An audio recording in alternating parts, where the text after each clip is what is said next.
ಇಂದು ನಾವು lesson based assessment ಪಾಠ ಆಧಾರಿತ ಘಟಕವಾರು ಕಿರುಪರೀಕ್ಷೆ 2026-27ನೇ ಸಾಲಿನಲ್ಲಿ ಅಧ್ಯಾಯ 1ರ ವಿಜ್ಞಾನದ ಅದ್ಭುತ ಪ್ರಪಂಚ ಎಂಬ 6ನೇ ತರಗತಿ ವಿಜ್ಞಾನ ವಿಷಯದ 20 ಅಂಕಗಳಿಗೆ ನೋಡೋಣ. ಮೊದಲಿಗೆ ಪ್ರಶ್ನೆ ಪತ್ರಿಕೆಯನ್ನು ಗಮನಿಸೋಣ.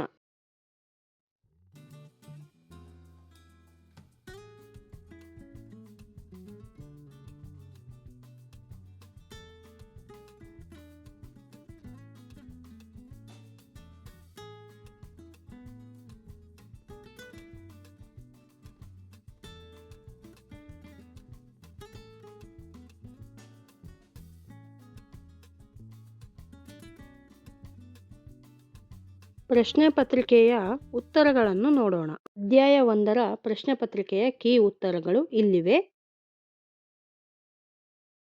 ಕೊಟ್ಟಿರುವ 4 ಉತ್ತರಗಳಲ್ಲಿ ಸರಿಯಾದ ಉತ್ತರವನ್ನು ಆರಿಸಿ ಬರೆಯಿರಿ. 1 ಅಂಕದ ಪ್ರಶ್ನೆಗಳು 3 ಇವೆ, 3 ಅಂಕಗಳಿಗೆ. 1ನೇ ಪ್ರಶ್ನೆ, ಕುತೂಹಲ ನಮಗೆ ಏನನ್ನು ಕೇಳಲು ಪ್ರೇರಣೆ ನೀಡುತ್ತದೆ? ಆಪ್ಷನ್ಸ್: ಎ ಉತ್ತರ, ಬಿ ಕತೆ, ಸಿ ಪ್ರಶ್ನೆ, ಡಿ ಅನಿಸಿಕೆ. ಸರಿಯಾದ ಉತ್ತರ ಸಿ ಪ್ರಶ್ನೆ, ಏಕೆಂದರೆ ಕುತೂಹಲ ನಮಗೆ ಯಾವಾಗಲೂ ಪ್ರಶ್ನೆ ಕೇಳಲು ಪ್ರೇರಣೆ ನೀಡುತ್ತದೆ. 2ನೇ ಪ್ರಶ್ನೆ, ಕೆಳಗಿನಲ್ಲಿ ಯಾವುದು ಬಹಳಷ್ಟು ಸಂದರ್ಭಗಳಲ್ಲಿ ನೈಸರ್ಗಿಕ ಘಟನೆ ಅಲ್ಲ? ಆಪ್ಷನ್ಸ್: ಎ ಕಾಮನಬಿಲ್ಲು, ಬಿ ಮಾಲಿನ್ಯ, ಸಿ ಮಿಂಚು, ಡಿ ಮಳೆ.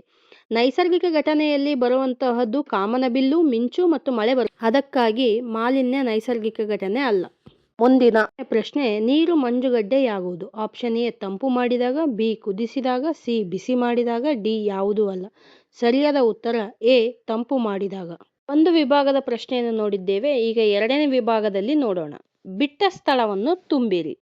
1 ಅಂಕದ ಪ್ರಶ್ನೆಗಳು 3 ಇರುತ್ತವೆ, 3 ಅಂಕಗಳಿಗೆ. ಈಗ 5ನೇ ಪ್ರಶ್ನೆ, ಚಳಿಗಾಲದಲ್ಲಿ ಡ್ಯಾಶ್ ನೀರಿನ ಸ್ನಾನವು ಆರಾಮದಾಯಕ. ಬಿಸಿ ನೀರಿನ ಸ್ನಾನವು ಆರಾಮದಾಯಕವಾಗಿರುತ್ತದೆ. ಡ್ಯಾಶ್ ಎಂಬುದು ವಸ್ತುಗಳನ್ನು ಸೂಕ್ಷ್ಮವಾಗಿ ಗಮನಿಸುವ ಕ್ರಿಯೆಯಾಗಿದೆ. ವೀಕ್ಷಣೆ ಎಂಬುದು ವಸ್ತುಗಳನ್ನು ಸೂಕ್ಷ್ಮವಾಗಿ ಗಮನಿಸುವ ಕ್ರಿಯೆಯಾಗಿದೆ. 7ನೇ ಪ್ರಶ್ನೆ, ವೈಜ್ಞಾನಿಕ ವಿಧಾನವನ್ನು ಅನುಸರಿಸುವ ವ್ಯಕ್ತಿ ಡ್ಯಾಶ್ ಅಂತೆ ಕೆಲಸ ಮಾಡುತ್ತಾನೆ. ವಿಜ್ಞಾನಿಯಂತೆ ಕೆಲಸ ಮಾಡುತ್ತಾನೆ. ವಿಭಾಗ, ಈ ಕೆಳಗಿನ ಪ್ರಶ್ನೆಗಳಿಗೆ ಉತ್ತರಿಸಿ. 2 ಅಂಕದ ಪ್ರಶ್ನೆಗಳು 2 ಇವೆ, ಒಟ್ಟು 4 ಅಂಕಗಳಿಗೆ. 8ನೇ ಪ್ರಶ್ನೆ, ವಿಜ್ಞಾನ ಎಂದರೇನು? ಉತ್ತರ: ನಮ್ಮ ಸುತ್ತಮುತ್ತಲಿನ ಪ್ರಪಂಚವನ್ನು ಗಮನಿಸಿ, ಪ್ರಶ್ನೆಗಳನ್ನು ಕೇಳಿ, ಪ್ರಯೋಗಗಳ ಮೂಲಕ ಸತ್ಯವನ್ನು ತಿಳಿದುಕೊಳ್ಳುವ ವಿಧಾನವನ್ನು ವಿಜ್ಞಾನ ಎಂದು ಕರೆಯುತ್ತೇವೆ. 9ನೇ ಪ್ರಶ್ನೆ, ವಿಜ್ಞಾನಿಗಳು ವೈಜ್ಞಾನಿಕ ವಿಧಾನವನ್ನು ಬಳಸಿ ಸಮಸ್ಯೆಗಳನ್ನು ಹೇಗೆ ಪರಿಶೀಲಿಸುತ್ತಾರೆ ಎನ್ನುವ ಪ್ರಶ್ನೆ ಇದೆ.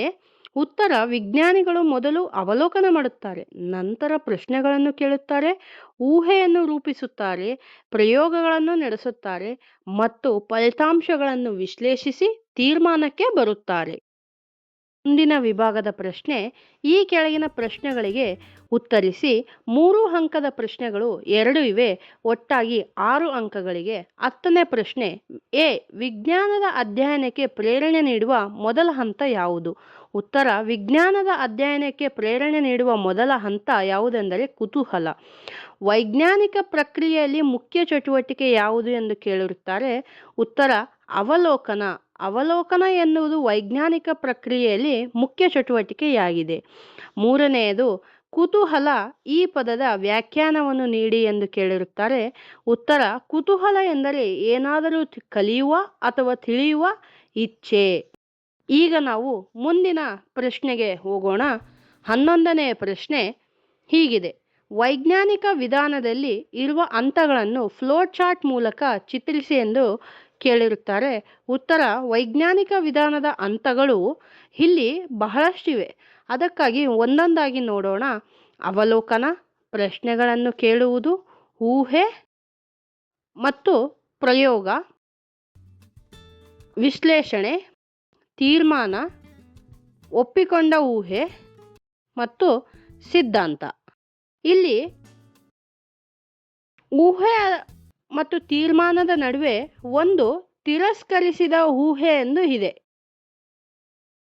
ನೀವು ಇಲ್ಲಿ ಗಮನಿಸಬಹುದು, ಊಹೆ ಮತ್ತು ತೀರ್ಮಾನದ ಮಧ್ಯೆ ತಿರಸ್ಕರಿಸಿದ ಊಹೆ ಒಂದು ಇದೆ.